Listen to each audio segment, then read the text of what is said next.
वडोदरा महानगर पालिका की ओर से आने वाले साल के बजट में आय को बढ़ाने के ऊपर चर्चा विचारणा की जा रही है। तब ब्यूटिफिकेशन करवाए हुए जितने भी तालाब वडोदरा शहर में मौजूद है, जिसके आसपास जॉगिंग ट्रैक, वॉकिंग ट्रैक बनाया गया है, उस पर चलने या दौड़ने के लिए भी अब वडोदरा महानगर पालिका जनता के पास से पैसे वसूलने का सोच रही है। ऐसी जानकारी सामने आई है। तब इस मामले को लेकर नागरिकों में बेहद ही रोष नजर आ रहा है, क्योंकि इसका सीधा असर नागरिकों की जेब पर पड़ सकता है।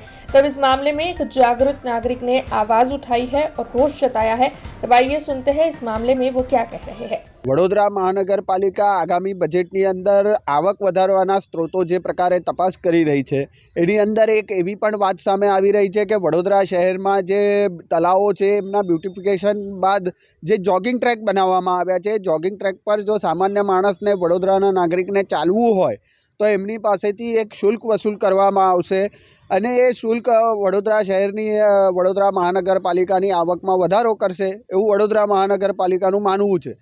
હવે વડોદરા મહાનગરપાલિકા જો આ પ્રકારની વાત કરતી હોય કે સામાન્ય નાગરિકો પાસે ચાલવાના પણ તમે નાણાં વસૂલશો, તો આ એમની બુદ્ધિનું સ્પષ્ટપણે દેવાળું દેખાઈ રહ્યું છે। વડોદરા મહાનગરપાલિકાના સત્તાધીશો 30, 35 વર્ષથી સત્તા પર ચોંટ્યા પછી વડોદરા શહેરની જનતાને રંજાડવાનું કોઈ કસર બાકી નથી છોડી। એવી પરિસ્થિતિની અંદર આ પ્રકારનું કોઈપણ શુલ્ક વડોદરા મહાનગરપાલિકા વસૂલ કરશે તો ભવિષ્યની અંદર વડોદરા શહેરની જનતા એમને જવાબ પણ આપશે અને એમની જવાબદારી પણ નક્કી કરશે ને આવા નેતાઓને, જેઓ આની અંદર સામેલ હશે એવા નેતાઓને સબક પણ શીખવાડવામાં આવશે।